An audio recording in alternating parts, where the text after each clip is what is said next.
안녕하세요. 저는 화목한 가정을 꾸리고 사는 40대 평범한 여성입니다.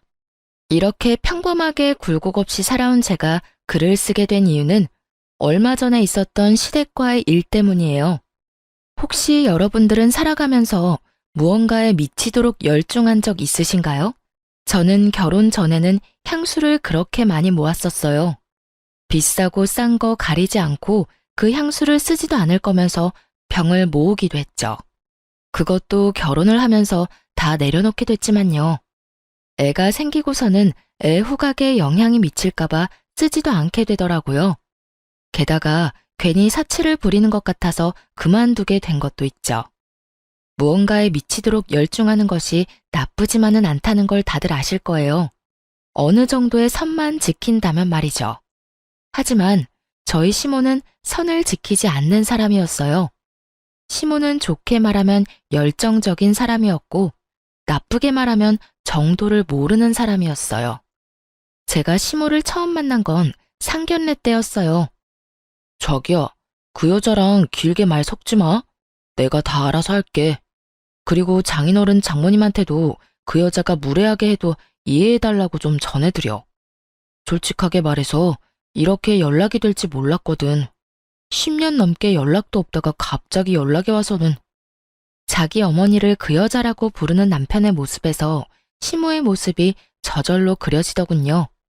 저는 조심스럽게 남편에게 물어봤어요. 저기, 한 가지만 물어봐도 돼? 어머니 살아계시는데 어떻게 10년 넘게 연락을 못했어? 다른 남자랑 살겠다고 아버지 장례식 끝나고 일주일도 안 돼서 아버지 유산 들고 날랐거든. 나한테 남겨준 게 그 허름한 집 하나뿐이었어. 진짜 웃긴 건 뭔지 알아?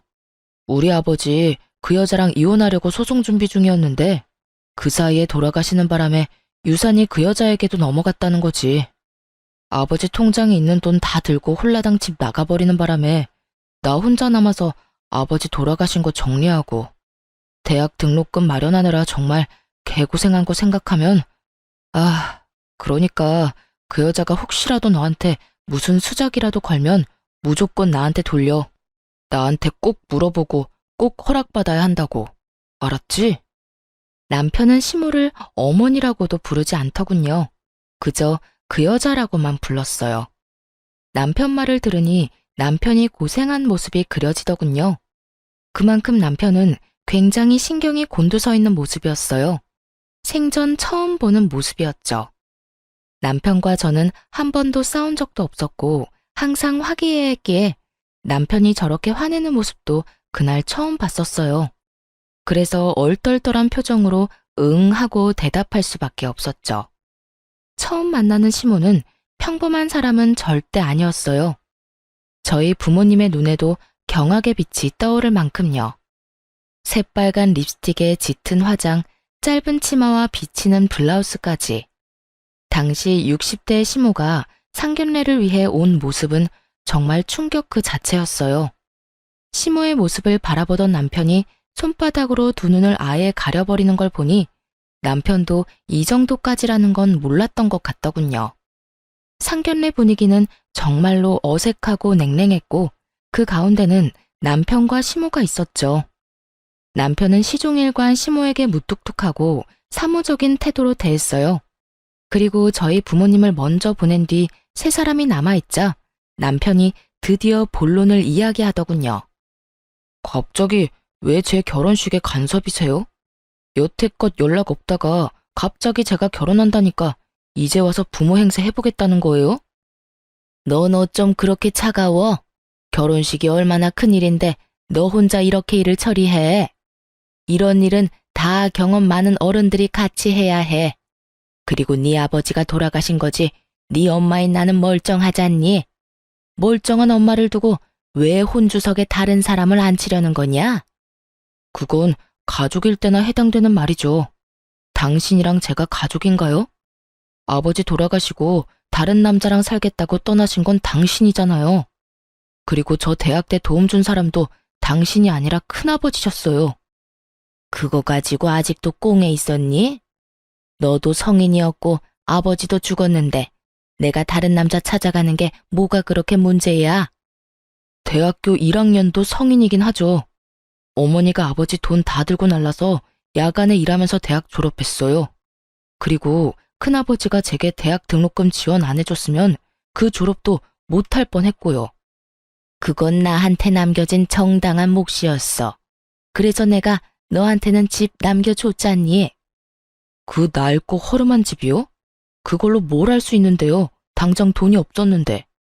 아, 됐어요. 혼주석 앉고 싶으면 앉으세요. 대신 아버지 자리에는 큰아버지 모실 거예요. 남편은 그렇게 통보하듯 시모에게 말하고 저를 데리고 밖으로 나왔어요. 그 자리에 있던 저는 한마디도 못했고 솔직히 앞으로 결혼식에 한번 보면 안 볼 사람이겠구나 싶었죠. 그런데 상견례가 끝나고 결혼식을 하루 앞둔 날 모르는 번호로 연락이 왔더라고요. 결혼식 준비로 여기저기 전화번호를 뿌려놓은 상태라 샵 중에 어디인가 싶어서 전화를 받았는데 전화의 주인은 시모였어요. 할 말이 있으니 잠시 나오라는 말이었죠. 바로 회사 앞이었어요. 남편과 저는 같은 직장에 다니고 있었기에 그날 남편이 야근을 한다는 걸 알고 있었어요. 그래서 어쩔 수 없이 저 혼자 만나러 갔어요. 설마 예비 며느리한테 무슨 짓을 하지는 않을 것 같았거든요. 그러나 시모는 그런 제 기대를 산산조각 냈어요. 아가씨, 결혼을 하면 오고 가는 게 있어야 하는 거 아닐까? 내가 우리 아들이랑 연락을 오래 하고 있지 않았다 해도 내 권리가 사라진 건 아니잖아. 아가씨는 그렇게 생각 안 해? 난 못해도 1,000만 원 정도는 받아야 된다고 생각하는데. 처음부터 아주 세게 밀고 들어오더라고요. 그것도 반말로 말이죠. 저는 가게에 들어올 때 이미 남편에게 문자를 보내놓은 상태였어요. 죄송하지만 그건 제 마음대로 할 수 있는 부분이 아니라서요. 이미 남편이랑 저희 가족은 예단 예물 없이 하기로 했고요. 아니 아가씨, 말 웃기게 하네. 아가씨네 가족하고 이야기만 다 되면 끝이야. 나도 곧 가족 될 사람이야. 당연히 나한테도 물어봐야 할 일이지. 그걸 자기들끼리 이야기해놓고 끝이라고 하는 게 웃기지. 그래서 돈 안 주겠다는 이야기야? 여태껏 자식이 결혼을 하는지 안 하는지도 모르고 연락 한 번 없었다는 시모가 와서 하는 말이 돈을 내놓으라는 말이라니. 남편이 왜 그렇게 시모에게 학을 뗐는지 그때서야 감이 왔어요. 왜 대답이 없어? 아가씨 생각은 어때? 1,000만 원 정도면 서로 부담 없잖아. 안 그래? 결국 제가 시모에게 한마디 했어요. 제 선에서 드릴 수 있는 말씀은 없는 것 같네요. 그리고 이런 말씀 드리기 좀 죄송하지만 그런 이야기는 아드님하고 먼저 하시는 게 좋을 것 같네요. 제가 왜 여기 와 있어야 하는지도 모르겠고요. 아들이랑은 이미 이야기가 다 됐으니까 하는 말이지. 그럼 내가 여기 와서 거짓말하고 아가씨한테 이런 말 한다고 생각하는 거야? 제가 그 사람한테 들은 바가 없어서요. 아, 저기 오네요. 아까 제가 불렀거든요. 헐레벌떡 뛰어들어오는 남편을 보고 제가 아는 척하자 그제야 시모의 얼굴에 난감한 빛이 떠오르더군요. 자기야, 어머님이 결혼하기 전에 예단으로 1,000만 원만 달라고 하셔서 당신이랑 이야기 다 된 거라고 하던데 맞는 말이야? 제 말에 남편이 손바닥으로 얼굴을 문지르더니 시모를 획 돌아보며 소리를 꽥 질렀어요. 이게 무슨 짓이에요? 자식 결혼식 망치려고 작정하셨어요? 예단은 무슨 예단? 내가 네 엄만데 내 새끼 결혼에 그런 것도 요구 못해? 내가 잠깐 너 떠나 있었다고 네 엄마가 아닌 게 아니야. 난 당연히 예단비 요구할 자격이 있어. 자격은 무슨? 내일 결혼식 오지 마세요. 혼주석에도 앉지 마시고요. 자식 결혼 망치는 엄마가 무슨 엄마예요. 거기다 10년 동안 찾지도 않다가 이제 와서 이 난리냐고요. 꼴 보기 싫으니 내일 오지 마세요. 남편이 그렇게 화를 내고 저를 데리고 밖으로 나왔어요. 씩씩거리는 남편이 화를 주체하지 못하더라고요. 그런 남편을 달래줬어요. 차라리 잘 됐어. 안 보는 게 차라리 나아. 어차피 부를 생각도 없었으니까. 아, 진짜 미치겠네. 내일 오지는 않겠지? 저는 섣불리 대답을 못하겠더라고요. 시모가 돈 요구하는 걸 보니 솔직히 돈 때문에 시까지 참석하려는 걸로 보였죠. 혹시 모르니까 내일 자기 축의금 맡을 사람은 신중하게 고르고 어머님이 달라고 해도 절대 주지 말라고 이야기 잘해놔. 어차피 아버님 손님들만 불렀잖아. 남편도 그렇게 생각했는지 부랴부랴 연락을 하더군요. 그렇게 저희의 아슬아슬한 결혼식이 시작됐어요. 신랑 측 혼주석에는 남편의 큰아버지 내외가 앉게 됐어요. 저와 남편은 웃고 있지만 눈으로는 내내 시모가 있지는 않을까 두리번거리고 있었어요. 결혼식이 끝나고 패백을 하러 올라가야 하는데 남편 쪽 축의금을 맡았던 친척과 어떤 여자 사이에서 실랑이가 벌어지고 있었어요. 맞아요. 축의금을 노리고 찾아온 시모였죠. 게다가 그 곁에는 웬 중년 남성도 서 있었죠. 죄송한데 여기서 이러지 마시고 형님 있는 곳으로 직접 가서 말씀하세요. 이러셔도 제가 이걸 드릴 수가 없어요. 받아야 할 사람이 주지 말라고 했는데. 아니, 걔가 내 자식인데 왜 못 받아? 내가 아들한테 직접 갖다 주겠다니까. 결국 시모가 축의금 가방에 눈독을 들인 모양이었어요. 저와 함께 패백실로 가려던 남편이 그 모습을 보고 화가 가득한 얼굴로 찾아갔죠. 지금 뭐 하시는 거예요? 아들, 내가 너 결혼식에 돈 한 푼 안 받고 어떻게 가? 너하고 요 몇 년간 연락 없이 지냈대도 내가 네 어미잖아. 맞는 말이야. 자네 엄마가 얼마나 힘들게 산 줄 아는가? 게다가 여자 혼자 애 키우려면 얼마나 힘이 드는데 젊은 총각이 그러면 안 되지. 고생한 어머니 생각해서라도 축의금은 어머니한테 드려야 맞는 거고. 결혼식이 본인 결혼식이 아니야. 다 부모가 뿌린 대로 돌아오는 게 결혼식이지. 뜬금없이 시모 곁에 서 있던 중년 남성이 그런 말을 하더군요. 시모와 연배가 비슷해 보였는데 마치 자기 일처럼 시모를 두둔하고 나서더군요. 저희 집안 사정 모르시면 가만히 계세요. 당신이 뭔데 다 아는 것처럼 떠들어? 예, 너 무슨 말버릇이? 네 새아빠 될 사람이야. 말 똑바로 하거라. 그렇지 않아도 오늘 혼주석에 네 새아빠 될 사람 앉히려고 했는데 왜 저 사람들 불렀어? 너한테 가족은 나야 나. 새아빠는 무슨? 아들 결혼식에 와서 축의금 가지고 난리치는 게 가족이에요? 제가 연락할 때는 피해 다니더니 갑자기 연락한 게 다 이것 때문이었어요. 어머니 몫은 없어요. 여기 예식장에 어머니 가족분들이 있기나 하냐고요. 다 아버지 쪽 손님들이지.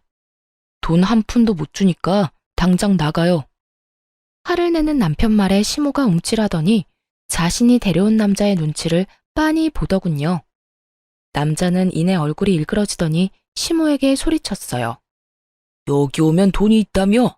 그런데 이게 뭐요? 완전 빈털털이잖아. 와, 속았네, 속았어. 야, 넌 나한테 아들놈 결혼식에서 돈 생길 거라고 했지? 그런데 이게 뭐야? 자기야, 그렇게 생각하지 말고 아들이 나한테도 분명히 좀 챙겨줄 거야. 그러니까. 당신은 눈 알아 없어? 당신 자식이라는 인간이 눈 부라리는 거 안 보이냐고? 저런 인간이 퍽이나 너한테 돈 주겠다. 됐어. 난 거짓말하는 여자랑은 못 만나. 돈 좀 가지고 있는 줄 알았더니 돈도 없고 당신 같은 여자 뭘 보고 만나? 그 남자는 소매를 붙잡고 늘어지는 시모를 뿌리치고는 밖으로 나가버리더군요. 결국은 또 남자네요. 참 대단하세요. 그렇게 남자가 좋으세요? 자식 결혼식 망치는 건 생각도 못할 만큼. 이게 다 너 때문이야. 어떻게 네가 나한테 이럴 수가 있어? 자식 낳아봐야 다 소용없다고. 너야말로 네 아비를 똑 닮았어. 정없고 차가운 네 애비를. 이번에야말로 괜찮은 남자를 잡을 수 있었는데. 남자한테 미쳐서 집 나가는 엄마보다는 낫겠죠. 봐요. 저 남자도 돈 없다니 버리고 가잖아요. 제발 정신 좀 차리세요. 언제까지 이렇게 사실 건데요? 시모는 남편 말에 입을 꾹 닫아버리더군요. 본인에게 불리하니 아무 말도 하지 않더라고요. 남편이 그런 시모를 보더니 한숨을 푹 쉬고 말했어요. 2번 다시 저한테 연락하지 마세요. 연락 차단할 거고 이제 모르는 번호도 일절 안 받을 거예요. 남자에 미쳐서 사는 사람 엄마라고 하기도 부끄러우니까 그냥 없는 사람 칠 테니까 어머니도 아들 없다고 생각하고 자기 인생 즐기면서 잘 사세요. 저한테 피해주지 마시고요. 결국 시모는 그런 남편을 흘겨보고는 밖으로 나갔어요. 정말 식장이 아니라 패백실 올라가는 중간이어서 사람들이 거의 없어서 다행이었지. 만약 예식장 안에서 이런 일이 벌어졌다면 난리도 아니었을 거예요. 사실 그 뒤로 시모가 저희 앞에 나타날까봐 걱정했는데 몇 년간은 조용하더군요. 저희를 다시 찾을 일은 없을 거라고 생각하니 마음이 좀 편해지더라고요. 그렇게 저희는 결혼 후 10년 동안 아들 하나 딸 하나 낳아서 잘 키우며 별 다툼 없이 잘 지내고 있었어요. 남편도 저도 성실하고 가족만 생각하는 사람이었고 그 덕분에 부부 금술도 좋았어요. 결혼 당시 남편이 시부로부터 물려받은 허름한 집이 있던 곳에는 지난 10년간 개발이 되고 땅값이 크게 올라서 좋은 일도 생겼어요. 친정아버지가 하시던 인테리어 회사를 친정오빠가 물려받았는데 오빠가 그 집을 리모델링을 해줬거든요. 그래서 그 집 세를 주고 월세를 받으며 안정적인 수입으로 잘 쓰고 있었어요. 그런데 10년 만에 시모가 저희를 찾아왔더군요. 그것도 5월 8일 어버이날 저녁에요. 애들 데리고 친정에 가서 식사를 하고 적당히 놀다가 집에 왔는데 저희 집 현관문 앞에 서 있는 시모와 마주하게 됐어요. 솔직히 처음 봤을 때 소름이 끼쳤어요. 저희 집 주소를 알려준 것도 아닌데 정확하게 거기 서 있었으니까요. 알고 보니 동사무소에서 주소를 알아봤다고 하더군요. 날짜가 날짜인 만큼 그냥 돌려보낼 수도 없으니 집 안으로 들어오시라 했어요. 왜 찾아오셨는데요? 남편의 말은 퉁명스러웠어요. 시모와의 사이가 좋지 않으니 말이 곱게 나오지 않는 것 같더라고요. 아들아, 나도 이제 나이가 70이야. 언제까지고 집 없이 떠돌이처럼 지낼 수는 없지 않냐? 제가 언제 집 나가라고 등 떠밀었어요? 어머니가 남자 찾아서 떠났잖아요. 그때는 나도 아직 힘이 넘치고 젊었으니까 그래도 집 놔두고 여기저기 떠돌다 보니 몸도 요즘 안 좋고 힘들구나. 내 자식이 너뿐이니 네가 나를 책임지는 게 맞지 않겠니? 살 날 얼마 남지도 않은 늙은이잖아. 저한테 지금 어머니를 책임지라고요? 남편이 당황한 표정으로 시모에게 되물었어요. 그럼 너 말고 누가 있니? 내 자식이 너뿐인데. 시모는 오히려 차분해 보였어요. 하긴 아무리 남자가 좋아서 자식을 버렸대도 늙어서까지 남자를 쫓아다닐 수는 없는 노릇이잖아요. 다 내려놓고 이번에야말로 괜찮아진 건가 싶었어요. 저는 생각 없어요. 당장 나가세요. 지금 당장 갈 곳이 없으니 너를 찾은 거 아니니? 그러면 한 달만이라도 있게 해줘, 응? 나 살 곳도 없어서 지금 너 찾아온 거야. 그러니까 잠시만이라도 집 구할 때까지만이라도 있게 해다오. 시모의 말에 남편이 한숨을 푹 쉬며 말했어요. 일주일, 딱 일주일만 있다 나가세요. 그 이상은 안 됩니다. 그리고 집 구해서 나가면 제발 저한테 연락하지 마시고요. 어버이날에 집 없이 찾아온 모친을 쫓아내는 것도 남편 마음에 걸렸는지 일주일만 머물도록 해줬죠. 저는 시모가 마음을 고쳐먹었다면 집이라도 얻어들여야 하는 건 아닌가 마음속으로 생각하고 있었는데 그 다음날 그 생각이 쑥 들어가 버릴 일이 생겼어요. 저녁 7시쯤 일을 하고 집에 돌아왔더니 현관에 웬 남자 신발이 있더라고요. 남편 것이 아니라서 손님이 왔나 싶어 들어갔는데 웬 70대 할아버지가 시모와 나란히 앉아 소주를 마시며 TV를 보고 있는 게 아니겠어요? 제가 더 놀란 건 그 남자분이 흰 네이에 파자마 바지를 걸친 아주 편안한 복장이었기 때문이었어요. 저는 깜짝 놀라 시모에게 물었죠. 어머님, 저 왔어요. 그런데 옆에 계신 분은 누구세요? 아, 애미 왔냐? 네 시아버지 되실 분이다. 내가 너희한테 여기서 사는 거 허락 맡으면 같이 살기로 했거든. 시모의 그 말에 제가 기가 막혀서 말이 다 안 나오더라고요. 혼자 오시는 거니까 여기서 묵으라고 한 거였고 일주일만 있다가 가시기로 했으면서 말로는 우리 집에서 계속 사는 것처럼 말하더라고요. 어머님, 혹시나 해서 물어보는데 애기 아빠도 그분이랑 같이 사는 거 알고 있는 거 맞나요? 내가 차차 말할 생각이었어. 어차피 너희는 낮에 다 일하러 가잖니. 그리고 너희 들어올 때쯤에는 우리는 자고 있으니까 그게 힘든 일도 아니지 않니? 그냥 삼시세끼 밥만 먹도록 네가 해주면 되지. 안 그러니? 하고 싶은 말은 수백 가지였지만 꾹 참았어요. 남편이 오면 해결되리라 생각했거든요. 그리고 역시나 집에 돌아온 남편이 낯선 노인의 정체를 알고는 결국 터져버렸어요. 어머니, 이게 지금 뭐 하는 짓입니까? 그럼 어떡하니? 넌 결혼할 사람을 그냥 내쫓으라는 말이니? 정 같이 살고 싶으면 저 사람 자식들하고 살면 되잖아요. 왜 저예요? 저 사람 자식 없어. 나한테도 자식은 너 하나뿐이고. 예, 여태까지 나한테 불효했으면 이제는 효자 노릇 좀 할 때도 되지 않았니? 엄마가 데려오는 사람들 다 싫다고 하면 나더러 어쩌라는 말이야. 남자 만나고 싶으시면 혼자서 만나세요. 저한테 들이대지 마시고. 당장 나가세요. 일주일은 무슨, 지금 당장 나가시라고요. 어허, 자식이 돼서 부모에게 그리 큰 소리를 치면 되는가? 아무리 자네 마음에 안 들어도 부모 자식이야. 전류는 못 끊어. 자식이 부모를 부양하는 것은 당연한 일이고, 아들이 돼가지고 부모를 내쫓으려고 하는 거 보니 인성이 아주 못됐구만. 부양받고 싶으면 자식 키울 때 사랑으로 키웠어야죠. 그 사랑 남자들한테 다 퍼주고 자식한테 밥 한 끼 제대로 주지도 않고 집 나가서 돌아다닐 때는 이런 취급 받을 거라는 생각은 못했습니까? 당장 나가세요. 양심이라는 게 있으면 여기 와서 이러시면 안 되잖아요. 결국 노발대발하는 남편으로 인해 시모가 도망치듯 나가버렸어요. 눈앞에 안 보이니 속은 시원했는데 문제는 시모와 그 남친이 나가면서 커다란 폭탄을 하나 터뜨려 놓고 나갔더라고요. 남편이 시부에게 물려받았던 그 오래된 집 말이죠. 그걸 저희 오빠가 리모델링해서 세놓고 있었거든요. 그런데 그 세입자가 저한테 연락이 왔더라고요. 어머, 웬일로 전화하셨어요? 아니, 아침부터 어이가 없어서 전화했어요.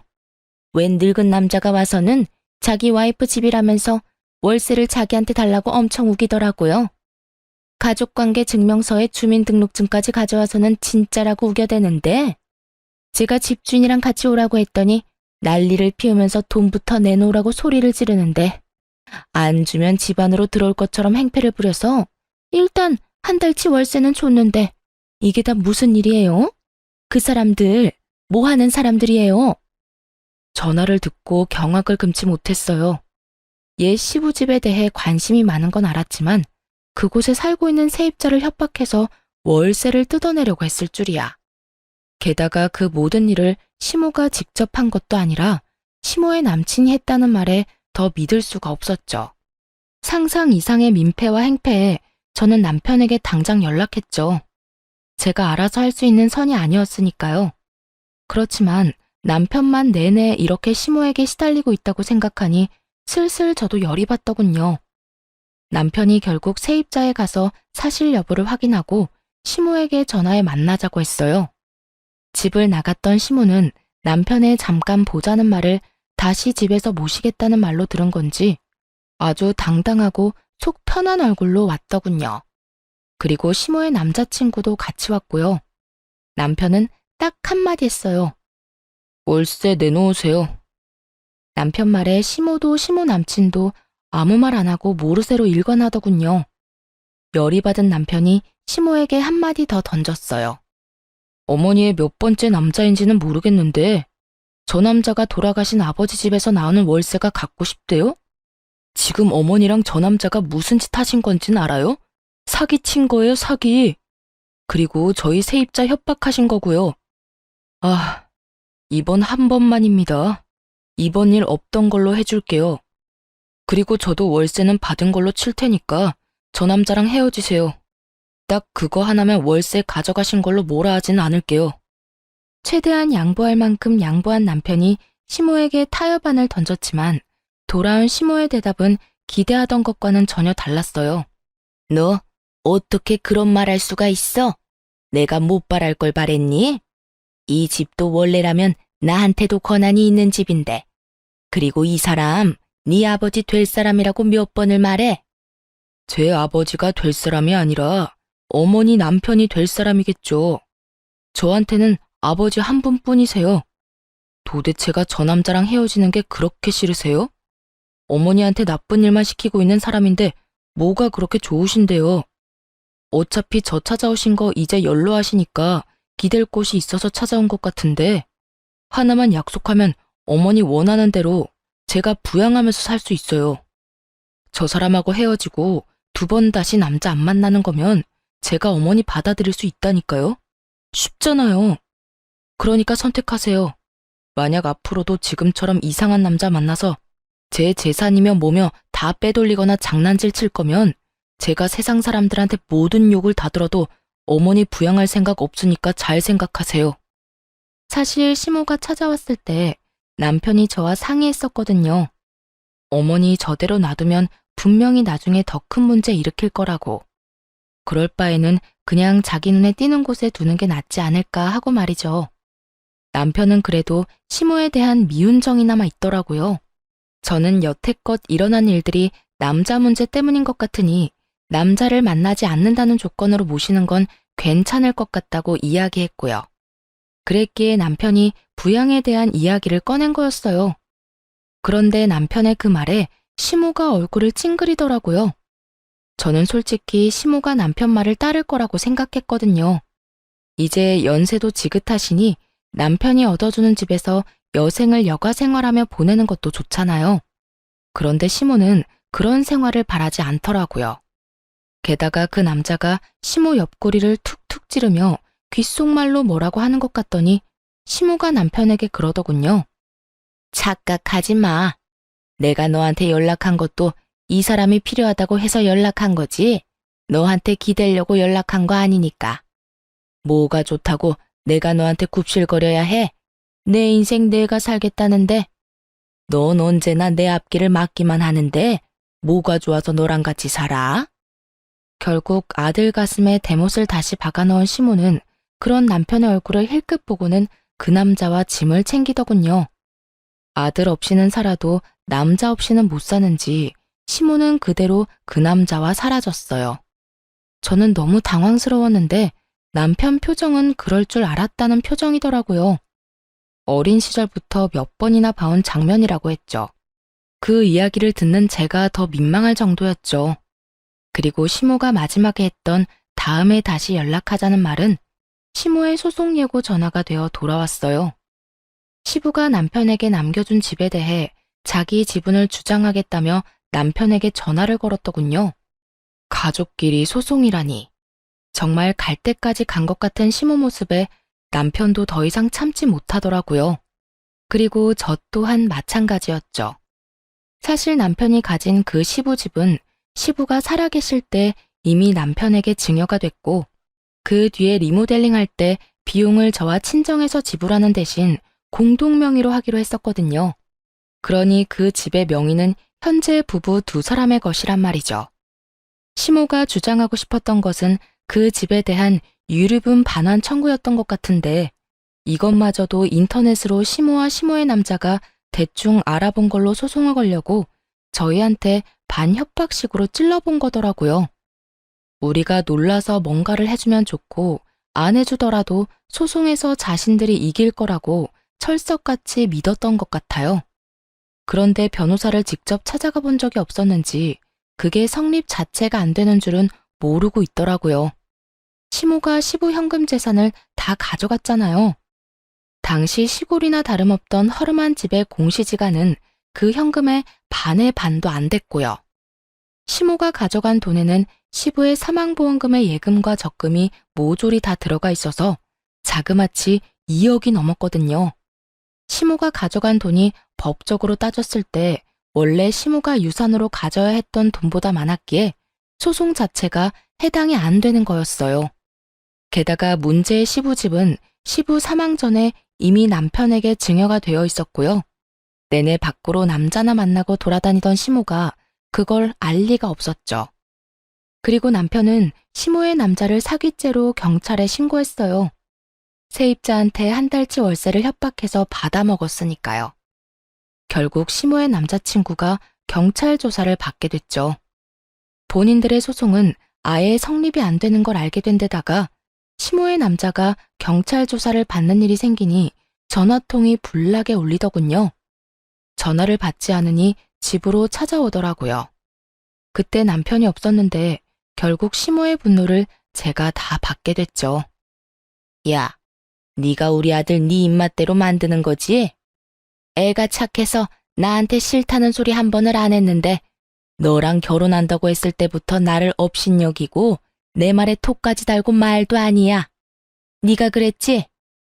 너 때문에 내가 지금 어떤 꼴인지 알아?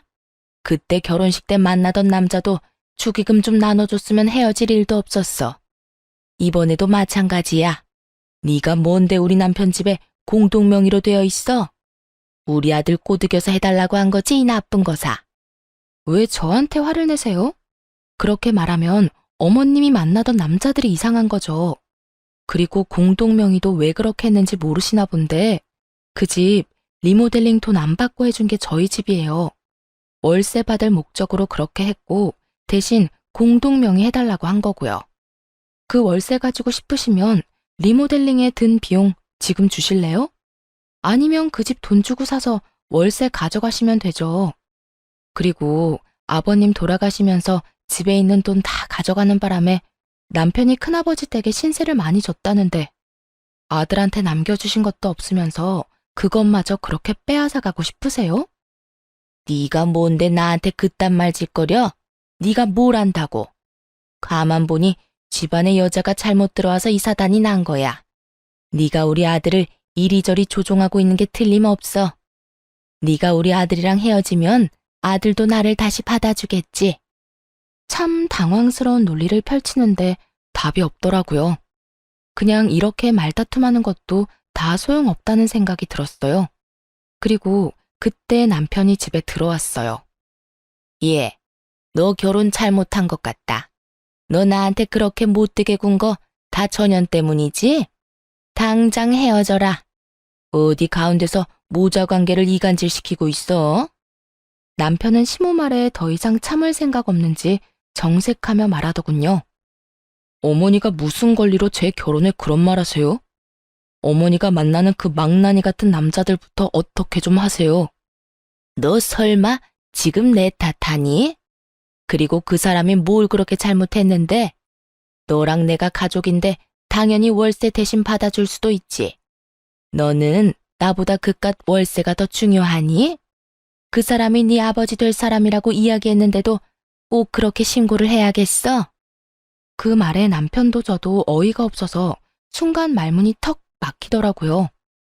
월세가 중요했으면 다시 받아주겠다는 말조차 할 필요가 없죠. 그 생각을 전혀 못하더군요.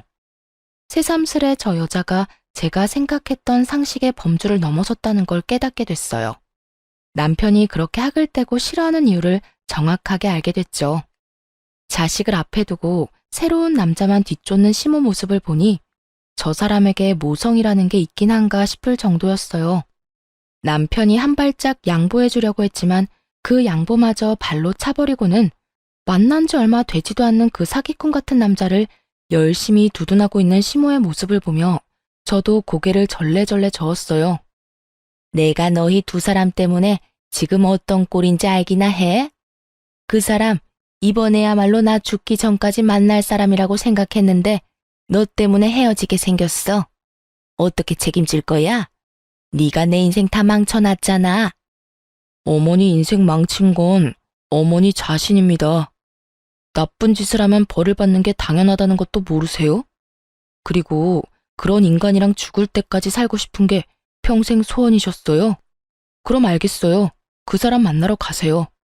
저는 앞으로 어머니랑 만날 일 없을 겁니다. 어머니가 어린 시절 저랑 아버지 버리고 열심히 새 남자 만나러 간 거 기억하시죠? 여태껏 어머니 정신 차리길 기다렸는데 이제는 더 이상 그러고 싶은 마음 없어요. 앞으로는 무슨 일이 있어도 저 찾지 마세요. 특히 돈 때문에 찾아오지 마시고요. 저도 더 이상 어머니 찾거나 기다릴 일 없을 겁니다. 서로 그렇게 팔자대로 살아요. 저는 어머니 없는 팔자대로, 어머니는 남자 쫓는 팔자대로. 그럼 가세요.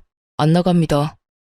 남편은 더 이상 화도 내지 않고 시모를 밖으로 내쫓았어요. 화를 내는 게 차라리 관심이 있는 표현이라고 생각될 정도로 남편 눈에는 감정 자체가 없어 보였어요. 이번에야말로 시모에 대한 정을 다 떼버린 모습이었죠. 하긴 명백히 그 사람이 잘못했는데도 아들보다 만나는 남자 편을 드는 시모를 보면 누구라도 정이 뚝 떨어질 수밖에 없을 거예요. 그런데 몇 주 뒤에 모르는 번호로 전화가 와서 받았더니 시모였어요. 시모가 급히 애처롭게 저한테 매달리더라고요. 아가, 내가 며칠 전에는 참 미안했다. 너한테 서운하게 한 건 나쁜 뜻이 있어서 그런 게 아니야. 그러니 네가 이해 좀 해다오. 무슨 일로 전화하셨어요? 다른 게 아니라 그 사람이랑은 벌써 헤어졌어.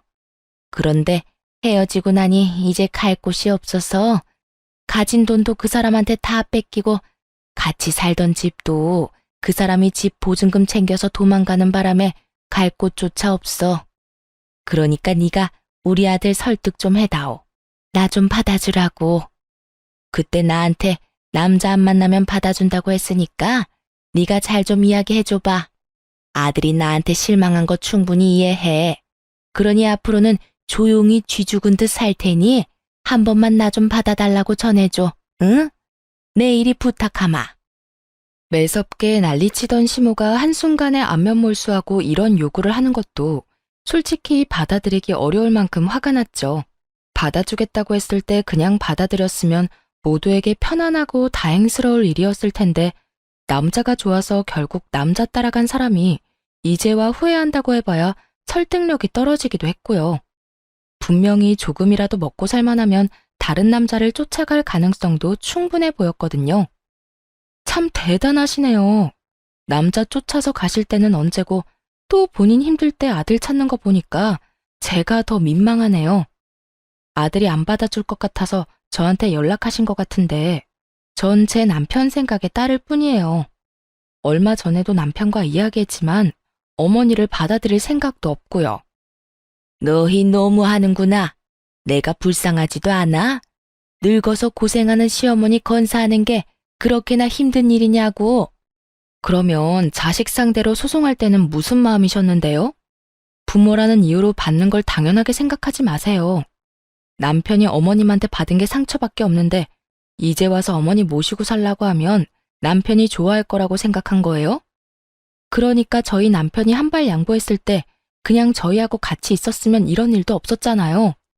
아들 가슴에 대못 박을 때는 이런 상황 생각도 못했나 보네요. 어찌됐든 저한테 연락하지 마세요. 저는 남편 하자는 대로 할 거예요. 이제 제발 생각 좀 하시면서 사세요.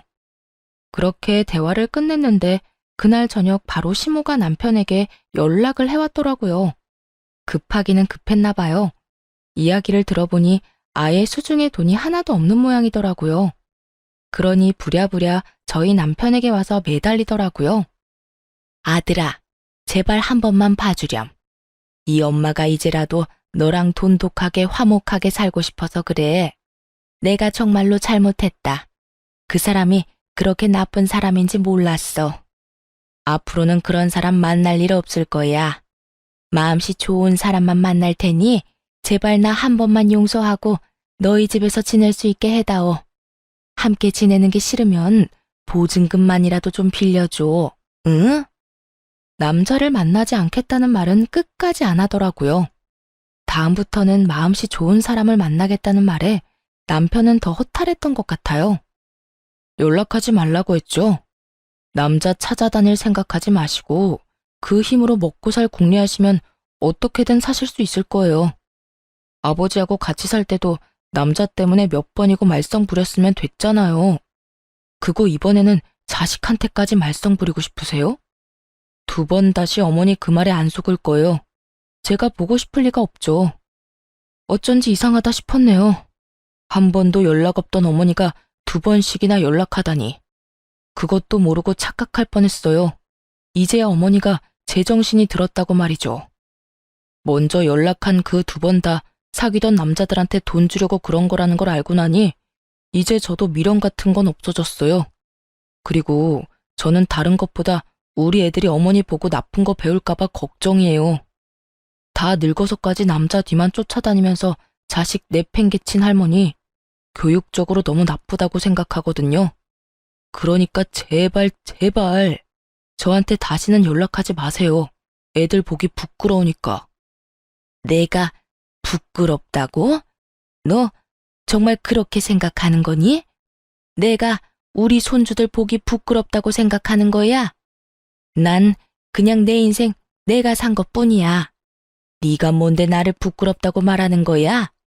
그러니까 본인 인생 사시고 싶으면 그냥 연락 안 하고 끝까지 남처럼 살았으면 됐잖아요. 왜 저한테 연락해서 이런 짓을 저지르냐고요? 대체 왜? 여태껏 어머니가 만나온 남자가 몇 명이나 되는지 아세요? 제가 알고 있는 것만 해도 5명이 넘어요. 그런데 그 사람들 중에 사고 안 친 사람이 있긴 해요. 적어도 2사람은 저한테서 돈까지 뜯어가려고 한 사람들이죠. 그런 사람들 때문에 저를 버리고 가는 어머니를 보면서 제가 무슨 생각을 했는지 궁금하지도 않으셨죠? 부끄럽고 화나고 상처받았어요. 부모라는 게 저런 인간이라면 부모를 버리고 싶을 정도로. 전 어머니가 우리 애들하고 가까이 할까봐 두려워요. 우리 애들한테 이상한 생각이라도 심어줄까봐. 어떻게 사시든 상관없으니까 제발 저한테, 제 가족한테 피해는 주지 마시라고요. 손주 이야기에 결국 시모가 완전히 넋을 잃더라고요. 아들에게 부모가 부끄럽다는 말을 듣고도 제정신일 부모가 있을 리 없죠. 그렇지만 그 말이 정말로 시모에게는 큰 충격이었는지 시모는 대답도 못하고 전화를 끊지도 못하고 있더군요. 남편은 아무 말 없는 시모의 전화를 냉정하게 뚝 끊어버렸고요. 그 뒤 시모에게 연락이 온 적은 단 한 번도 없었어요. 다만 몇 달 뒤 동사무소인가 어디선가 연락이 한 번 왔더라고요. 시모가 정말로 상황이 나빴는지 이번에는 남자를 만날 수 없었는지 잘 모르겠지만 기초생활수급을 신청했더라고요. 그걸 신청하니 당연히 하나뿐인 자식인 남편에게 부양 의무자 조사차 연락이 온 거였죠. 그때 남편 반응도 엄청 예민했어요. 왜 자기가 그 사람을 부양해야 하냐고 소리를 지르며 흥분하는 바람에 한바탕 집이 또 난리가 난 적이 있었어요. 전화를 받아보니 남편이 시모를 부양한 적이 있거나 돈을 줬다거나 교류가 빈번했다면 기초생활수급 자격이 안 된다고 하더라고요. 그 말을 들어보니 시모도 더 이상 아들이 자신을 부양하지 않을 거라는 생각으로 기초생활수급 신청을 한 것으로 보였죠.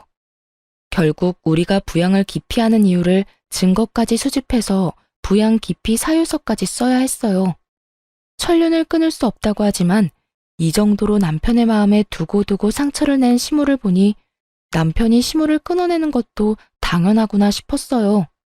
솔직히 남편이 마음이 약해져서 시모를 받아들일지도 모른다는 생각을 하고 있었는데 남편의 마음이 워낙 확고하더라고요. 돈이 아까워서가 아니라 시모와 연결되어 있다는 것 자체가 남편에게는 굉장한 거부감으로 다가오는 것 같이 느껴졌죠. 그 뒤로 시모와 연락이 된 적은 없었지만 시모의 이웃에 사는 분이 어머니 근황이라며 남편에게 연락을 한 적이 있었어요. 할머니가 말을 좀 전해달라고 해서 연락드렸어요. 많이 후회하고 있고 지난 일 반성하고 있다고 한 번만 용서해달라고 전해달라고 하셔요. 솔직히 아들하고 무슨 일이 있었는지는 모르겠지만 그래도 부모 자식 간이고 천류는 끊는 게 아니라는데 웬만하면 아들이 용서 좀 해줘요. 다 지나간 옛일이고 이렇게 용서를 구하는데 어머니가 용서를 구한다고 해서 제가 왜 받아줘야 하는데요? 무슨 생각으로 저한테 연락하려고 한 건지는 모르겠지만 그 사람한테 꼭 전해주세요. 남자 때문에 자식 버리고 떠났으면서 남자 때문에 자식 등쳐먹으려고 마음에도 없는데 연락한 어머니 용서할 생각 없다고요. 그러니까 다른 사람 입 빌려서 연락해도 절대로 용서 안 할 거니까 2번 다시 연락하지 마시라고 전해주세요. 그렇게 말씀하시면 알 거고 앞으로 이런 연락은 안 받을 겁니다. 남편의 차갑기 그지없는 말투에 전화한 사람도 당황한 건지 말도 제대로 못하고 자기는 그냥 말만 전할 뿐이라며 전화를 급히 끊어버리더라고요. 이제와 용서를 빌면 받아주려고 생각했나 봐요. 자식 가슴 속에 맺힌 상처가 얼마나 큰지도 모르고 섣불리 덮으려는 모습이 참 답답해 보였어요. 있는 자식 버리고 남자 찾아다니며 떠돌아다니다가 결국에는 혼자 되고서 자식에게 돌아온 시모를 보니 착잡하면서도 괘씸한 마음이 들었어요. 자식을 버리고 떠났으면 자식에게 다시 연락하지는 말았어야죠. 솔직히 말해서 시모가 자식보다 자신의 인생을 더 소중히 생각했다고 해서 그게 잘못됐다고는 생각하지 않아요. 그렇다고 자식을 버린 게 잘했다고 생각하지도 않고요.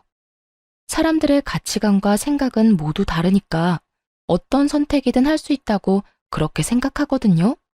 그렇지만 그게 잘된 선택이든 잘못된 선택이든 본인이 스스로 책임은 져야 하지 않겠어요? 자식을 버릴 때 자식에게 돌아올 생각은 하지 말았어야죠. 미움받는 게 당연하다는 생각도 했었어야죠. 그런 생각도 없이 내가 부모니까 자식은 무조건 나를 받아줄 거라는 그 생각은 남편에게는 정말 민폐 그 자체인 생각인 거죠. 시모가 잘못한 건 아들을 버려놓고 다시 자기 편의로 아들을 찾아와서 이기적인 요구사항만 늘어놓은 거죠. 차라리 연락조차 없었다면 용서해줬을지도 모를 텐데 살면서 필요할 때는 자식 찾아 자기 필요한 거 다 챙기려고 했으면서 그게 왜 잘못한지도 모르는 시모가 남편 눈에는 더 나빠 보였을 거예요. 시모를 보면서 참 뿌린 대로 거둔다는 옛말이 틀린 게 하나도 없다는 걸 다시 한번 깨닫게 됐네요. 지금까지 긴 사연 들어주셔서 감사 인사드립니다.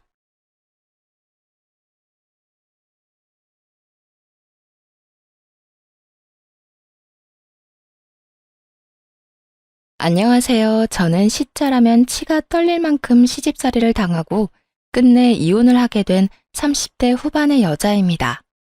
시모, 시누이 남편 놈까지 누구 하나 제대로 된 인간이 없었는데요. 주변 지인들이 이혼을 하는 모습을 보며 저에게 그런 일이 일어날 거라곤 생각도 못했었는데 어느새 저도 이혼을 한 지 시간이 꽤 흘렀네요.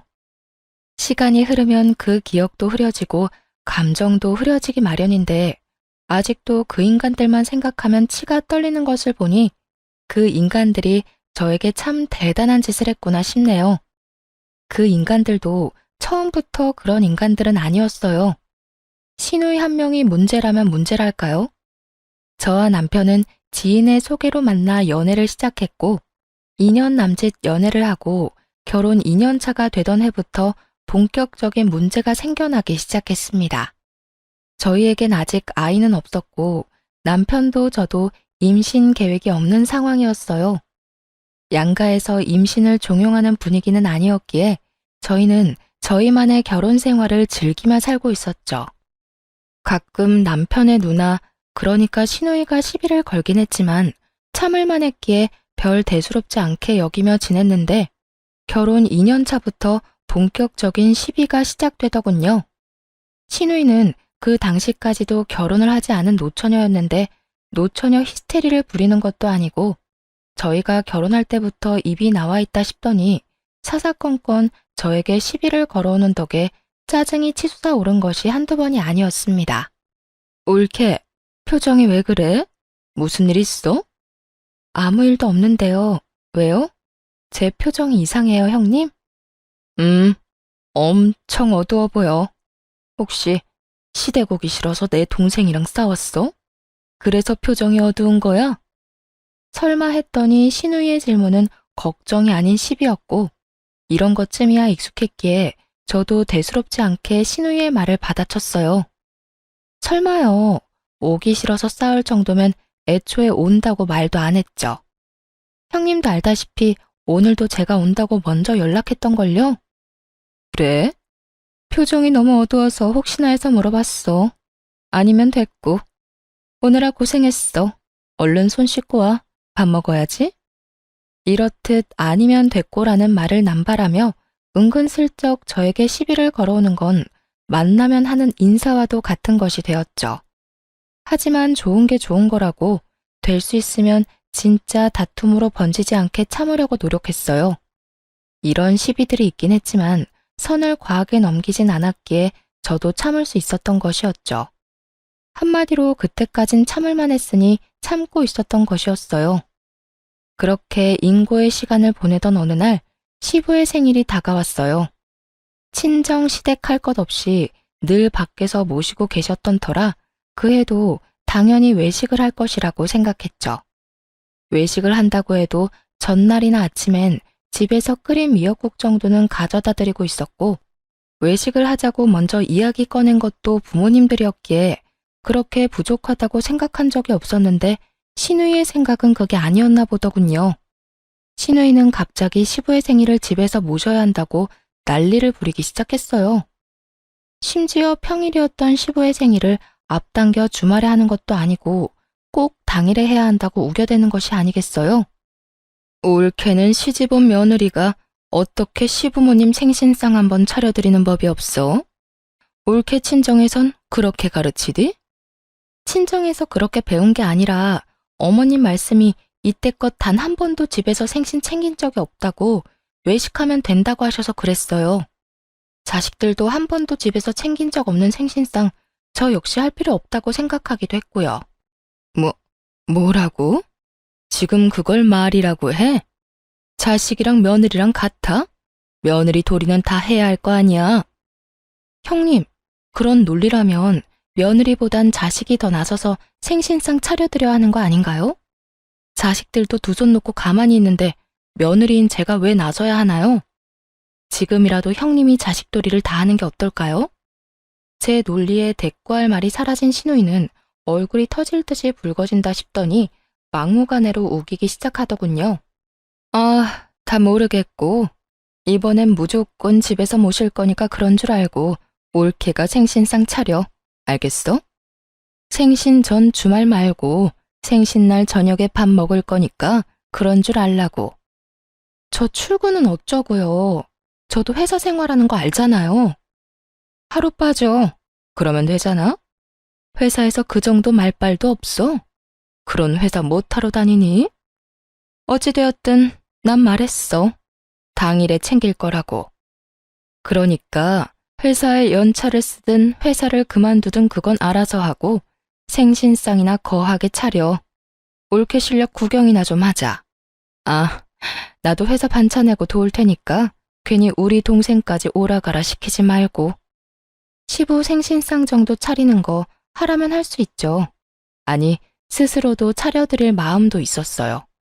하지만 신우이가 나서 저딴 식으로 말을 하니 차린 밥상도 다 엎어버리고 싶은 마음이 드는 것도 모자라 정말 그 머리털을 다 뽑아버리고 싶더군요. 하지만 하고 싶다고 다 할 수 있는 것도 아니고 저는 애써 화를 누르고 그깟 생신상 상다리 부러지게 한번 차려보자고 마음을 돌려먹었죠. 드디어 시부의 생일 되고 전 연차를 쓰고 아침부터 양손 가득 장을 봐 시댁으로 향했어요. 저의 예상대로 오후에는 와서 돕겠다던 신우이는 언제 온다는 소식도 없이 머리털 하나 보이지 않고 있었고 전 혼자 그야말로 고군분투하는 중이었죠. 신우이가 기본적으로 했으면 하는 음식 가짓수도 많은데다가 전부 밑손질하는데 시간이 오래 걸리는 것들이라 재료 손질만 해도 시간이 꽤 걸리더군요. 그렇게 1차 전쟁을 치르고 나니 시모가 주방으로 들어오더군요. 잘하고 있니? 어머나, 거의 다 했네. 이제 본격적으로 만들기만 하면 되겠구나. 시모는 주방을 살피며 들어왔고 전 그런 시모를 보며 무언가 도움을 주려고 왔나 하는 생각이 들었어요. 그래서 혼자 할 수 있다고 하려는 찰나 시모가 몸을 돌려 냉장고 문을 열더니 과일을 꺼내더군요. 시모는 애초에 저를 도우려고 온 것이 아니라 자신이 과일을 먹고 싶어 온 것이더군요. 정말 제가 큰 착각을 한 것이었고 전 혼자 민망하기도 하고 황당하기도 했습니다.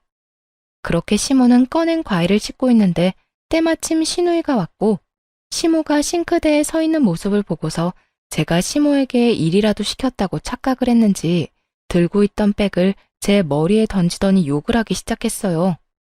야, 너 지금 우리 엄마 일 시키는 거야? 우리 엄마 설거지 시키는 거냐고. 너 미쳤어? 내가 너 혼자 하라고 분명히 말했지. 네가 뭔데 우리 엄마한테 일을 시켜? 왜 내가 시누이가 던진 백에 머리와 얼굴을 맞아야 하는지, 왜 내가 여기에서 이딴 말들이나 들어야 하는지 이해가 되지 않더군요. 그 순간 전 그야말로 눈이 돌아버렸고 제 얼굴을 맞고 떨어진 시누이의 가방을 들어 시누이의 옆통수를 내리치며 맞대응해 주었습니다. 누가 누구 보고 미쳤대.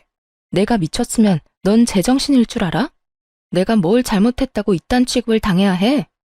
제가 가만히 맞고만 있을 거라 생각했는지 시누이는 눈을 동그랗게 치켜뜨더니 입에 담을 수도 없는 욕들을 하기 시작하더군요. 이게 진짜 미쳤나? 감히 누굴 때려? 그리고 너? 넌 위아래도 없어? 어디서 반말짓거리야? 너 같으면 맞고만 있겠어? 너 같으면 아무 잘못도 없이 맞았는데 존댓말이 나오겠냐고. 내가 일을 시켰다고? 너 눈이 없니? 자기가 먹을 과일 씻고 있는 거 안 보여? 어디서 제대로 알지도 못하면서 사람을 때려. 제 말에 시누이는 그때야 시모의 손에 들린 과일이 눈에 보이는 듯 하더군요.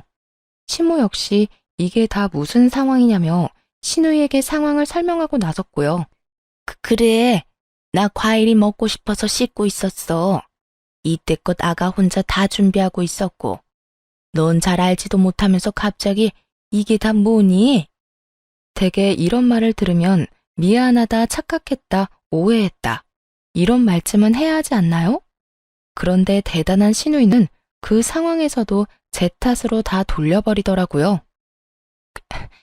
그랬으면 진작 말했어야 할 거 아니야. 벙어리야? 왜 맞고만 있어? 이걸 말이라고 하는 건지 말할 틈을 줬다고 생각하는 것인지 그저 나오는 대로 짓거리고 있더라고요. 계속 그곳에 있어봤자 계속 싸울 것이 분명했고 더는 그딴 곳에 힘을 빼고 싶지 않았어요. 무엇보다 이딴 기분으로 시부의 생일상을 차리고 싶지 않기도 했고요. 그래서 전 마지막으로 시누이에게 쏘아주고선 집으로 와버렸습니다. 대답할 틈이나 주고 그딴 말을 해. 벙어리? 내가 참 기가 막혀서. 이럴 땐 그냥 미안하다고 사과라도 하는 게 사람으로 해야 할 도리라고요. 난 기분 상해서 더는 일 못하니까 생신상은 형님 혼자 차리든지 말든지 알아서 해요. 어머님, 저 가볼게요. 머리가 울려서 빨리 병원에 가봐야 할 것 같아요. 그래. 얼른 가보거라. 야, 너 어디 가? 이거 다 어쩌라고 그냥 가는 거야? 네가 다 하든가 다 버리든가 하면 되겠네. 시누이는 끝까지 미안하다는 말은 하지 않았고 집으로 돌아와 거울을 보니 얼굴에 멍이 올라오고 있더군요. 생각 같아선 당장 병원에 가서 진단서라도 끊고 싶은 심정이었지만 시누이의 얼굴도 저 못지 않을 것이니 참기로 했어요. 그날 밤 남편은 시댁에 들렀다 온 것인지 늦은 밤이 되어서야 집으로 들어오더군요.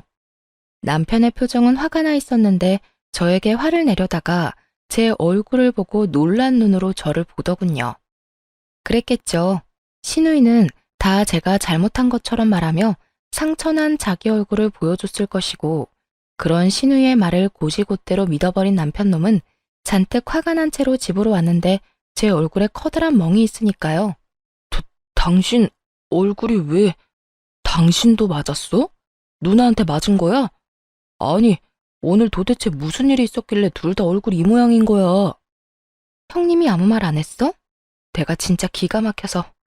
음식 준비는 나 혼자 다 했고 어머님이 본인 먹을 과일 씻는 모습 보고 혼자 오바해서 나한테 욕하고 가방 던지고 때리고. 그래서 나도 짜증나서 같이 싸웠어. 생각 같아선 그 머리털을 다 뽑아주고 싶었다고. 저에게 시댁에서의 일을 들은 남편은 그제야 모든 퍼즐이 맞춰진다는 듯 고개를 끄덕이며 제 얼굴을 어루만져 주더군요. 누나는 그냥 당신이 다 잘못했다는 식으로 말했지.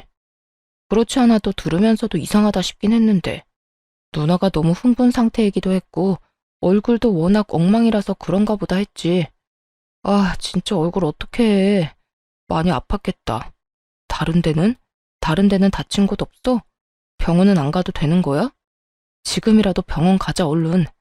누나 진짜 미친 거 아니야?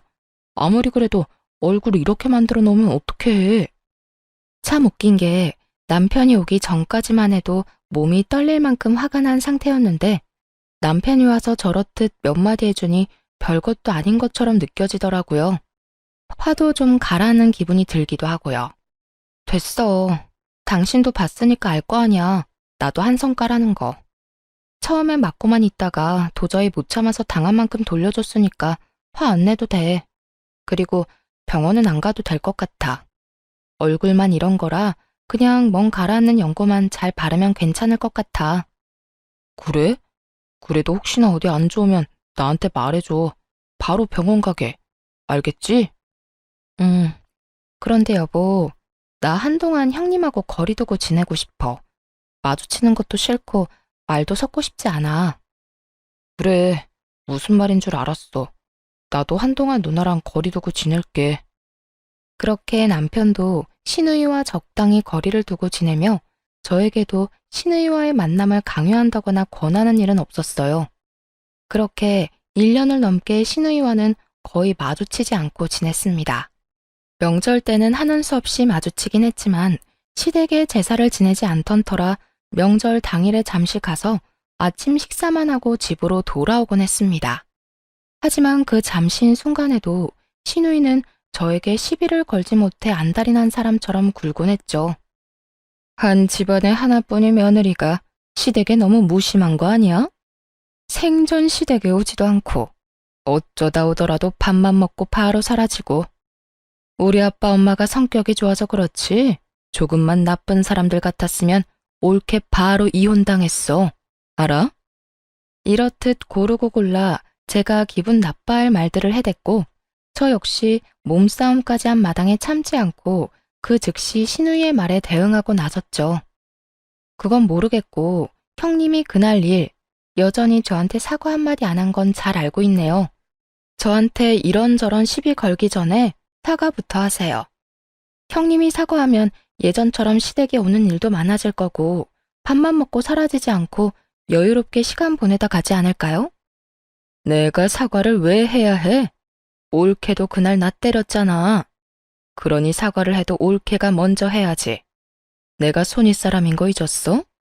신우이는 대꾸할 말이 다 떨어졌는지 손윗사람 공격을 해대기 시작했고 전 눈 하나 깜빡이지 않고 신우이를 몰아붙였어요. 손 위고 손 아래고 난 모르겠고요. 형님이 혼자 오해하고 먼저 욕했으니 먼저 사과를 해야 하는 건 알겠네요. 그리고 어쩔 수 없이 정당방위로 휘두른 거에 형님이 맞은 거니 제가 사과할 이유도 없고요. 뭐야? 너 지금 말 다 했어? 너너거리지 말죠. 자꾸 너라고 하면 돌아가는 대답이 곱지 않을 텐데요. 인연이 진짜? 끝은 꼭 이런 식이었어요. 저와 말다툼을 하던 신우이가 결국 흥분을 가라앉히지 못하고 욕을 하면 그런 신우이를 시부가 혼내고선 끝이 나버리는 마무리요. 이러니 저와 남편이 밥만 빨리 먹고 돌아올 수밖에요. 상황이 이렇게 되다 보니 시모와 시부는 서운한 기색을 내비치기도 했지만 이렇듯 만났다 하면 시비를 걸고 싸움이 되어버리니 길게 있고 싶어도 있을 수 없는 상황이었죠. 이런 일들이 쌓이면 쌓일수록 신우이에 대한 앙금이 쌓여갔고 신우이 역시 저에게 미안한 기색은 전혀 없었기에 우리의 사이는 나아질 기미가 보이지 않는 상태였어요. 그러던 어느 날 신우이의 결혼 소식이 들리더군요. 정말 잘 됐다 싶더라고요. 신우이가 시댁에 살고 있어 그렇지 않아도 편하지 않은 시댁이 더 불편했던 터라 얼른 시집이나 갔으면 좋겠다 했을 때가 한두 번이 아니었거든요.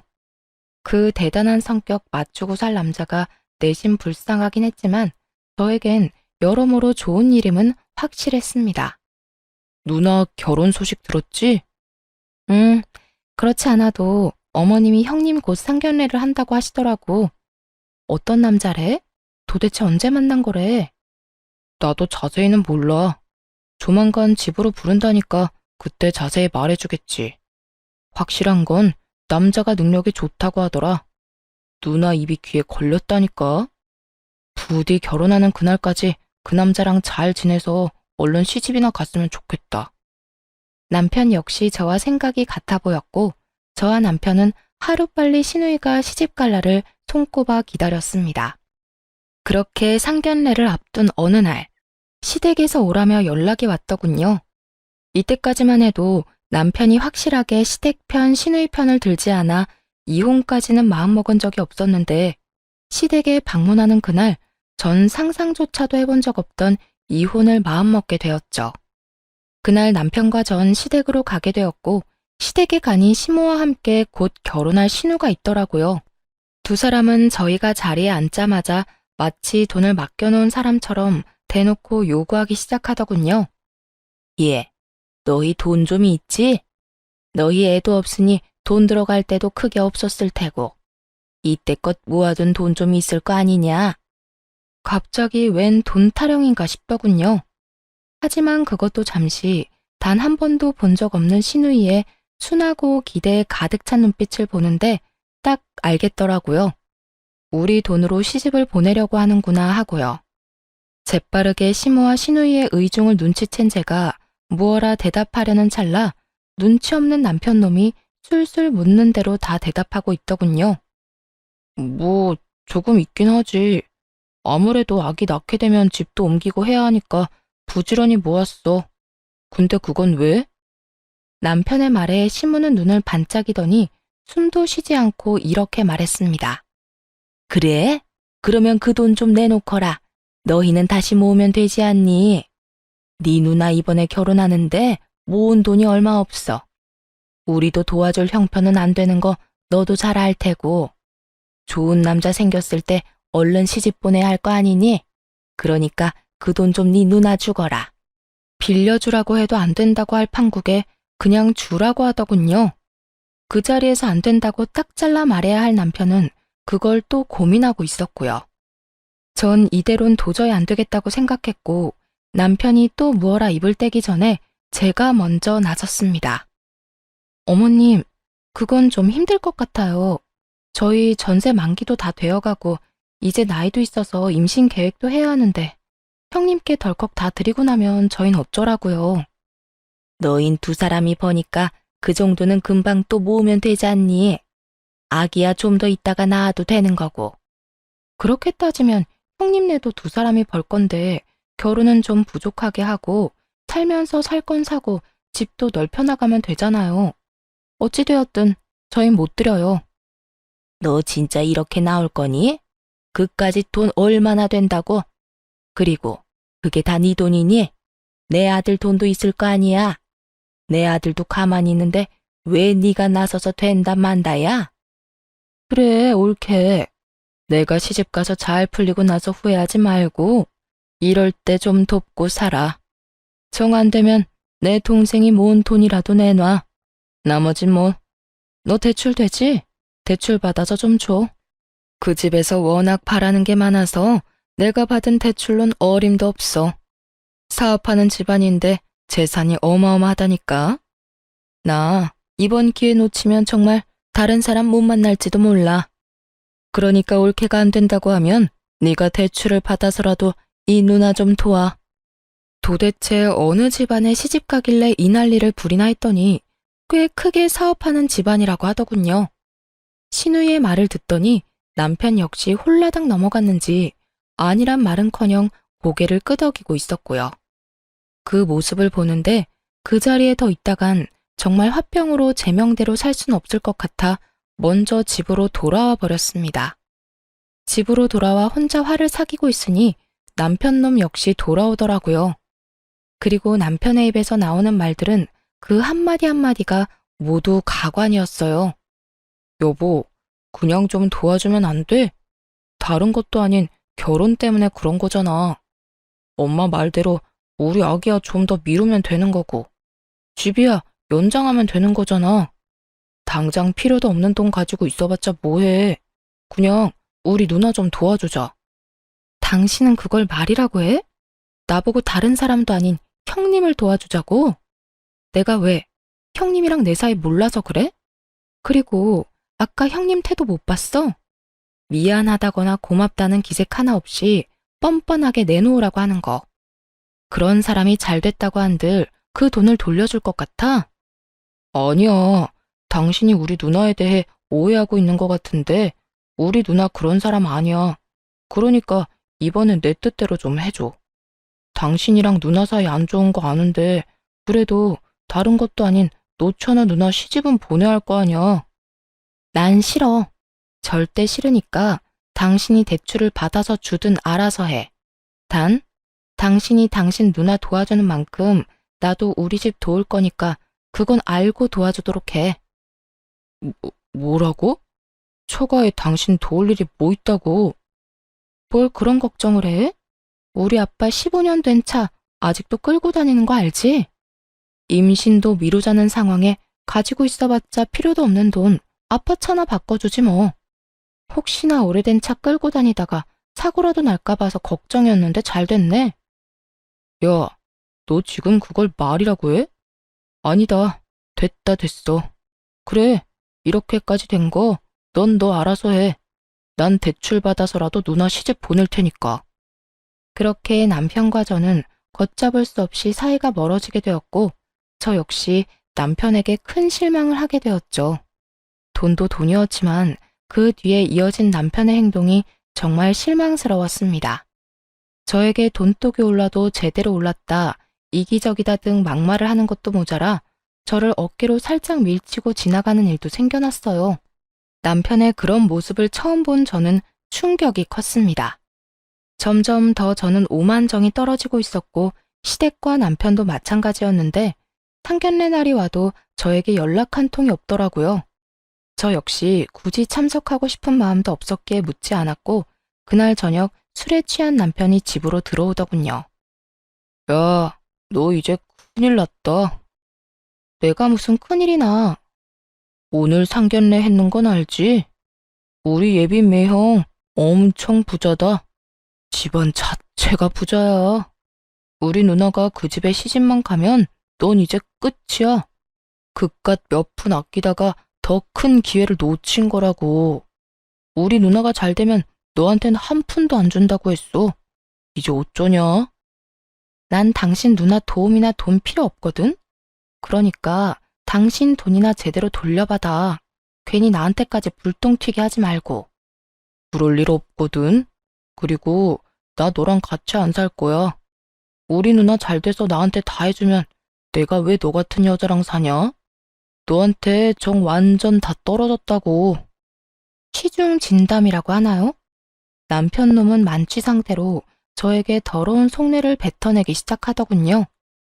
이런 남편의 말들은 그간 제 고민을 시원하게 날려보내 주었고 마지막 말은 티끌만큼 남은 미련마저 날려보내 주었어요. 그리고 너 결혼식에도 올 필요 없대. 우리 엄마가 너 같은 며느리 필요 없으니 얼굴도 내비치지 말라고 하더라. 그러니까 너는 너대로 시간 보내. 나는 초호화 예식장에서 비싼 음식 먹고 올 테니까. 남편은 이 말을 마지막으로 쓰러지듯 잠이 들었고 전 이런 남편놈과 이혼을 결심하게 되었습니다. 더는 이딴 취급, 이딴 말들을 들으며 제 인생을 낭비하지 않기로 한 것이었죠. 그간 남편과 시댁 인간들에게 받은 욕설 가득한 문자와 돈을 요구하는 통화 녹음 파일까지 챙겨 변호사를 만나 상담을 진행했어요. 변호사분은 남편만 아니라 시누이와 시모에게까지 위자료를 받을 수 있다고 하더군요. 전 이혼 준비에 박차를 가하고 있었고 그러는 동안 시누이의 결혼식 날이 되었습니다. 전 남편이 전한 그 말 그대로 결혼식장엔 얼굴도 내비치지 않았고 제 짐을 모조리 챙겨 친정으로 와버렸습니다.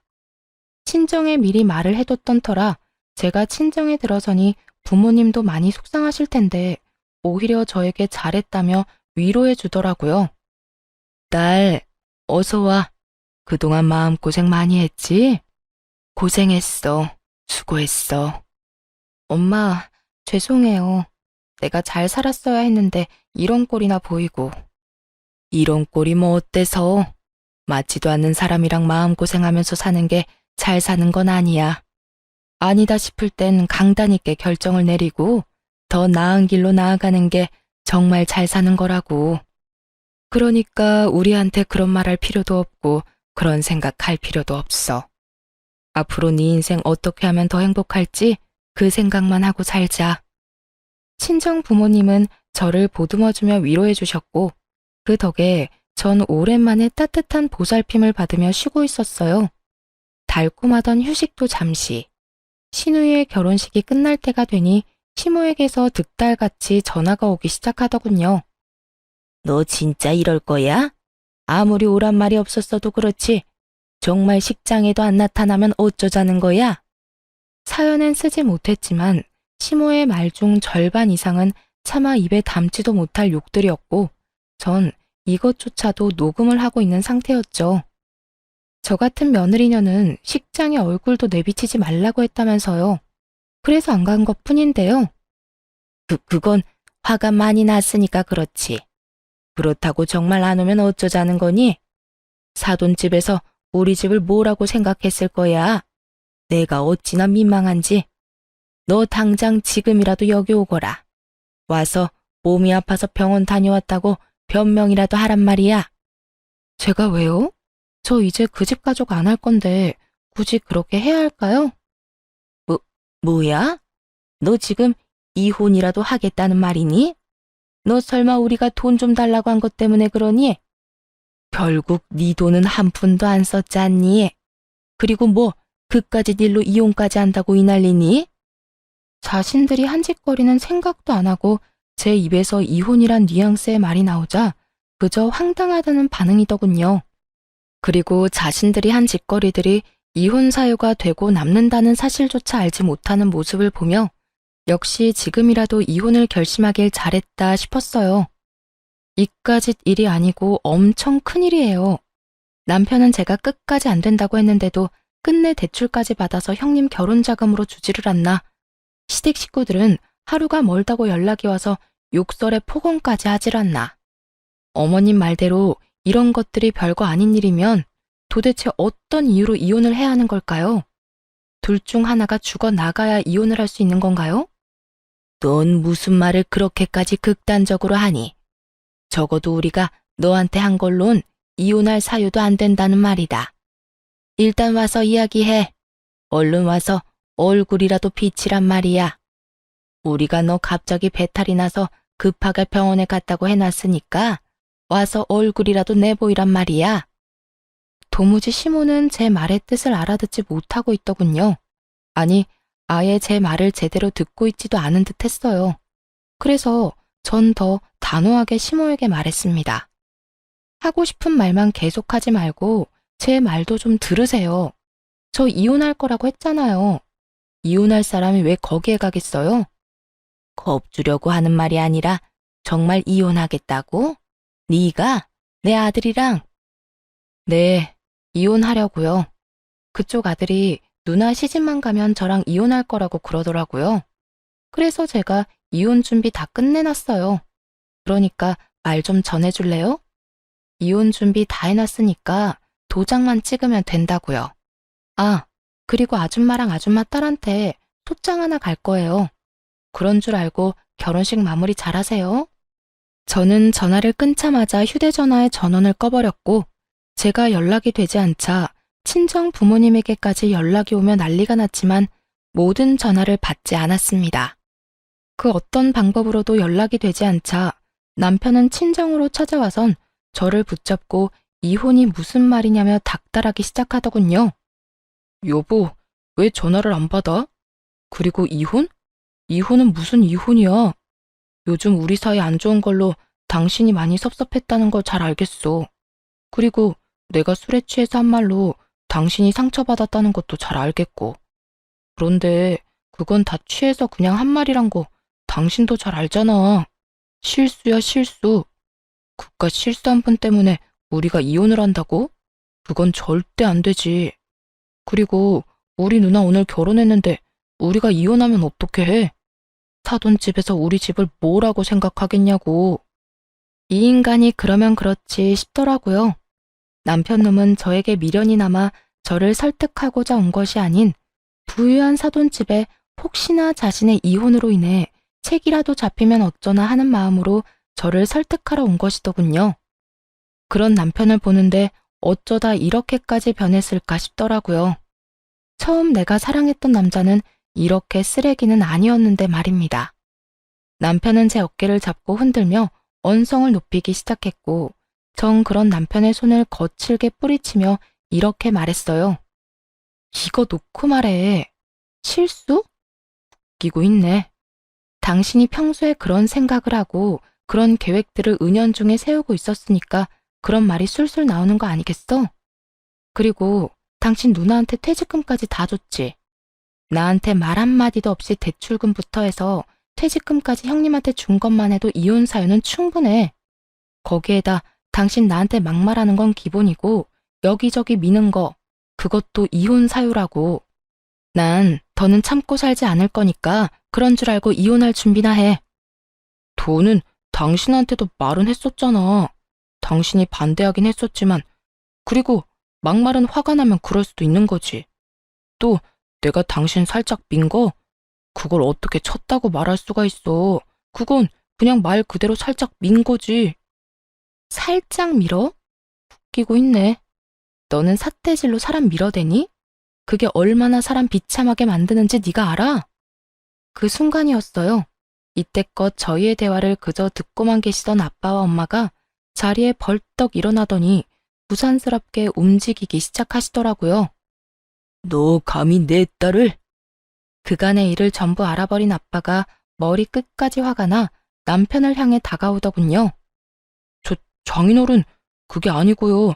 그저 감정이 격해져서 조금 밀었을 뿐입니다. 감정이 격해지면 밀어도 된다고 누가 그러든가. 그리고 민 건 이해 가능한 행동이라고 생각하는 게야? 나도 손 한 번 댄 적 없는 귀한 내 딸한테 네가 감히. 장인어른, 제발 진정 좀 하세요. 제 말도 좀 들어보시라고요. 진정? 자네 같으면 진정이 되겠어? 당장 꺼지게. 내 당장 그 모가지를 꺾어버리기 전에 당장 꺼지란 이 말이야. 남편의 멱살을 잡고 흔들던 아빠는 한 공간에 계속 같이 있었다간 큰 사고를 치겠다 싶으셨는지 멱살을 잡은 그대로 남편을 문 밖으로 던지다시피 내쫓아버리더군요. 엄마는 언제 받아온 것인지 알 수 없는 찬물 한 바가지를 쫓겨난 남편에게 부어버렸고요. 남편은 혼비백산하며 도망을 갔고 얼마 지나지 않아 화가 머리 끝까지 난 시모가 한복을 입은 그대로 씩씩거리며 친정으로 왔더군요. 이 문 못 열어? 당장 열라고. 감히 니깟 것들이 내 아들을 그런 식으로 대해? 내가 오늘 가만 안 둘 거야. 시모는 문을 두드리며 난동을 부리기 시작했고 친정 부모님을 비롯해 제가 아무 대꾸도 하지 않자 난동은 행패로 이어지더라고요. 문을 발로 차는 것은 기본이고 고래고래 소리를 지르며 욕을 퍼붓기도 했습니다. 저는 그런 시모를 바로 경찰에 신고해버렸고 눈치 하나 기가 막힌 시모는 경찰차 사이렌 소리가 들리자마자 불이 나게 도망을 치더군요.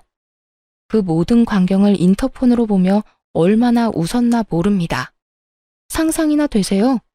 곱게 한복을 차려입고 발길질을 하며 욕짓거리를 하던 늙은 아줌마가 한복 치맛자락을 한 움큼 부여잡고 꽁지 빠지게 도망가는 꼴이요.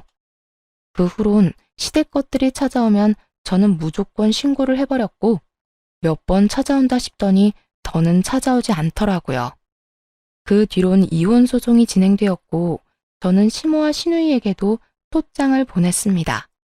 그 결과 아주 깔끔하고 만족스럽게 모든 것이 저의 승소로 끝이 났어요. 전 시누이에게 보낸 소장은 전 시누이의 신혼집으로 보냈는데 그 당시 집에 전 시매부도 함께 있었다고 하더군요. 혹시나 하는 마음에 신혼집으로 보낸 것이었는데 어찌나 통쾌했는지 모릅니다. 야, 너 미쳤어? 위자료 청구? 내가 너한테 욕을 하면 얼마나 했다고? 그리고 뭐? 금전적인 요구? 내가 너한테 돈 달라고 해서 네가 돈은 줬어? 내 동생이 줬잖아. 네가 나한테 준 건 아무것도 없으면서 왜 나한테 이딴 걸 날리냐고?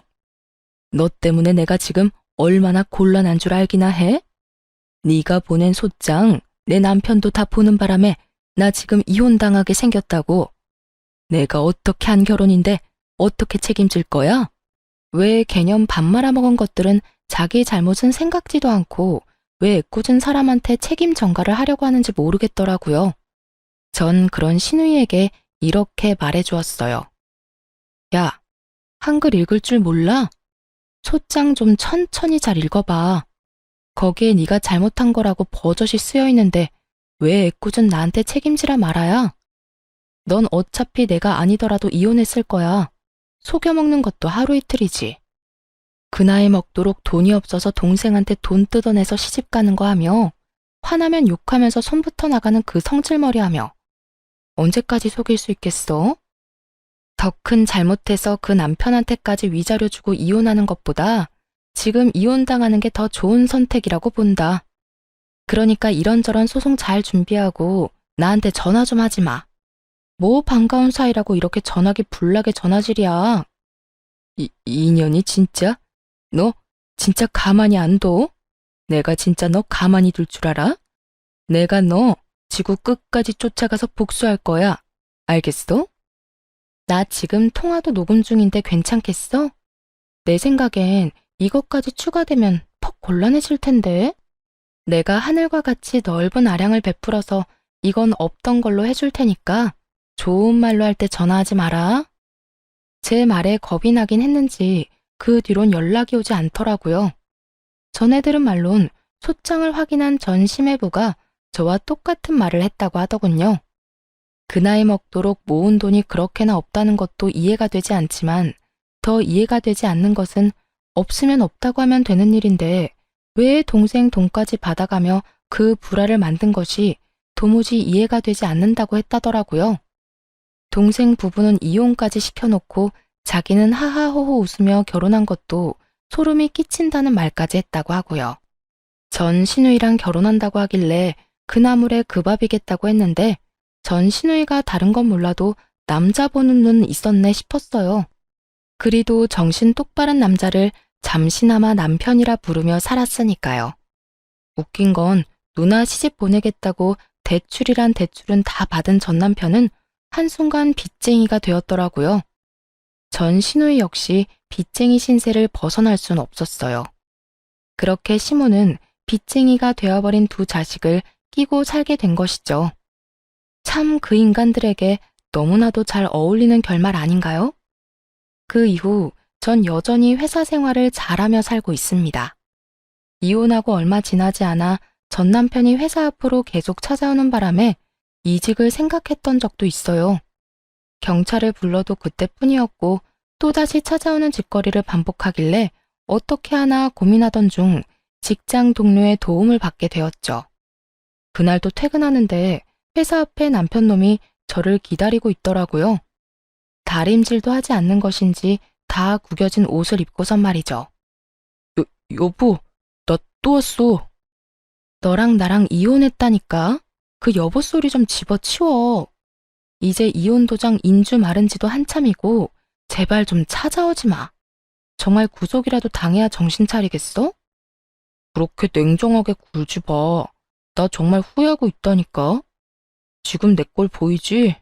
나 진짜 힘들어. 당신이 내 곁에 없어서 이 꼴이 되어버렸다고. 내가 없어서가 아니라 빚쟁이가 돼서 그 꼴이겠지. 너 회사는 안 다니니? 일은 안 해? 일을 해야 빚을 갚을 거 아니야. 여기 찾아오지 말고 제발 일 좀 해라, 일. 당신 지금 내 걱정하는 거야? 역시 당신도 아직 날 마음에 두고 있는 거구나. 그러면서 왜 나한테 이렇게 모질게 굴어? 난 걱정하지 마. 난 당신만 내 곁에 돌아와주면 아무 문제 없어. 눈을 희번덕하게 뜨며 가까이 다가와 제 손을 잡으려고 하는데 정말 미쳐버린 것처럼 보이더라고요. 그대로 전 남편을 밀쳐버리려던 순간이었어요. 제 뒤로 어느 순간 다가온 직장 동료가 제 어깨에 팔을 두르더라고요. 자기야, 이 사람이 전 남편이라던 그 새끼야? 키도 180이 넘고 워낙 기본적인 체구가 다부졌던 터라 그 체구에서 풍기는 강압적인 분위기에 겁을 먹은 전 남편은 한 발 물러서더라고요. 새끼? 그래, 내가 그 남편이다. 그러는 넌 뭔데? 넌 뭐길래 내 마누라 어깨에 팔까지 두르는 거야? 얼른 그 손 치우지 못해? 말투와는 달리 표정은 겁을 잔뜩 집어먹은 얼굴이었고 발은 여전히 뒷걸음질을 치고 있었죠. 그런 전 남편의 모습에 동료는 코웃음을 치더니 더욱 팔에 힘을 주며 이렇게 말했어요. 보면 몰라? 딱 보면 알 텐데. 굳이 내 입으로 설명까지 해줘야 해. 그리고 마누라라니. 두 사람 이혼한 지가 언젠데 아직까지 마누라 타령이야. 결혼 생활 내내 구질구질했다고 하더니 이혼하고 나서도 구질구질하네. 너 이거 스토킹이야. 알고서 이러는지 몰라? 뭐? 구질구질? 스토킹? 야, 너 날 그런 식으로 말하고 다녔어? 보잘것없는 년 데리고 살아주니까 뭐? 구질구질해? 내가 뭐 네가 좋아서 여기 찾아와서 이러는 줄 알아? 나도 시간 없거든. 시간 남아도는 거 아니라고. 전 남편은 급기야 고함을 지르기 시작했고 저보다 더 화가 난 동료가 제 앞을 막고 서더니 남편을 확 밀쳐버렸습니다. 인간 같지도 않은 인간이 누구 보고 보잘것없는 년이래. 여기 너보다 볼 거 없는 사람 없거든?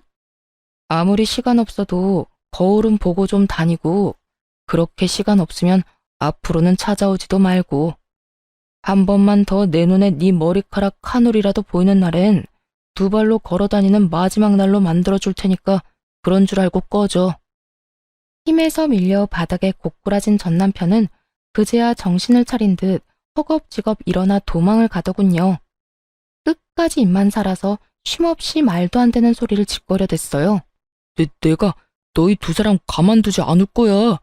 외도녀 외도남 프레임 씌워서 이 회사의 소문 쫙 퍼뜨려버릴 거라고. 그러면 너도 멀쩡하게 회사 생활할 순 없을걸? 기대하라고. 정말 저딴 짓까지 한다면 이번에야말로 깜빵 신세를 지게 해주려고 했더니 전 남편은 아무런 행동도 하지 않았고 찾아오지도 않더군요. 그렇게 그 지긋지긋하고도 구질구질하던 인연이 드디어 끝이 났습니다. 그로부터 3년이 지났고 전 저를 도와줬던 동료와 연애를 시작한 지 반년이 되었어요. 처음엔 정말 아무 감정 없이 제가 곤란해 보여서 도와주었다고 하더라고요. 그렇게 친해진 저흰 퇴근 후에 가끔 밥도 같이 먹고 이런저런 상담도 해주다 서로에게 호감이 생겼습니다. 하지만 아무래도 제 처지가 그렇다 보니 쉽사리 그 친구의 마음을 받아들일 수가 없었고 그런 제 마음을 누구보다 잘 알고 있던 남자친구가 적극적으로 저에게 표현해주어 만나게 되었어요. 아무래도 결혼에 대한 아픈 경험이 있었던 터라 아직까진 결혼 생각이 없어요. 거기에다 저희만 좋다고 해서 끝날 문제도 아니고 여러 가지 넘어야 할 산이 많다는 걸 누구보다 더 잘 알고 있으니까요. 언제까지 연애뿐인 이 만남이 이어질지는 모르겠지만 적어도 남자친구를 만나는 동안엔 제 마음을 속이지 않고 솔직하고 아낌없이 표현하며 지내려고 합니다. 남자친구도 지금은 그저 우리 마음에 집중하고 그 뒤 문제는 나중에 생각하자고 하기도 했고요. 적어도 훗날 지금 이 순간을 떠올렸을 때 후회는 하고 싶지 않거든요. 이로써 저의 긴 사연도 끝이 났네요. 저의 긴 사연 들어주신 여러분 감사합니다. 다들 행복하세요.